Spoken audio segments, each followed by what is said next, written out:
Tired of getting tear out on all your miter saw cuts? Well, today I'm installing a zero clearance throat plate to stop those tear outs on That's How We Do It.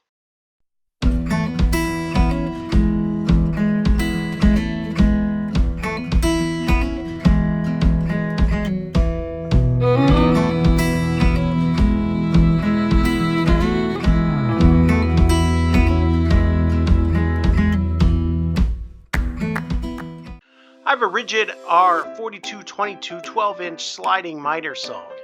The throat plate that comes with the saw has a wide opening to allow the blade to clear the throat plate when doing beveled cuts. And because this saw allows for double beveled cuts, the opening needs to be even wider.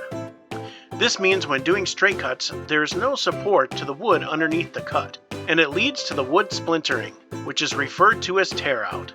How we fix this is by giving the wood support by changing the throat plate. Because I don't do many beveled cuts, this is an easy option for me. Some people make jigs that give them the zero clearance cut while keeping the wider throat plate installed. But I'm going to swap mine out, and if I ever need to make a beveled cut, I will just reinstall the original throat plate.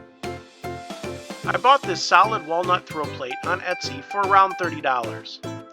I left a link in the description box below. It came pre-drilled and already shaped to my saw. All we need to do is remove the screws from the original plate and put this one in. I made sure to clean out the area underneath my plate since I had removed it. I then fitted the new plate into place and used a rubber mallet to get it down flat into my saw bed.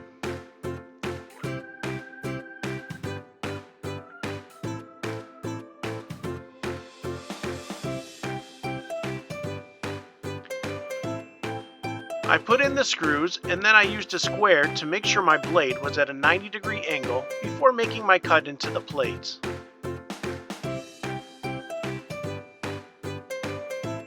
I then made my cut and went over it a few times to make sure everything was cut properly and out of the way.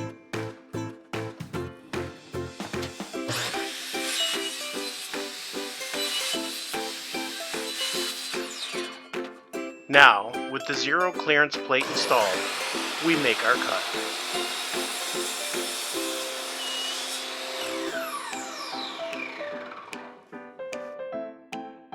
No more tear out. It was that easy. Thanks for joining us today. I've included links in the description for items used in today's video. If you liked what you saw, please hit that like and subscribe button so we can get more content out to you. If you didn't like what you saw, smash that thumbs down button twice to really let us have it. Until next time, this is John for That's How We Do It, brought to you by Rustic American Woodwork.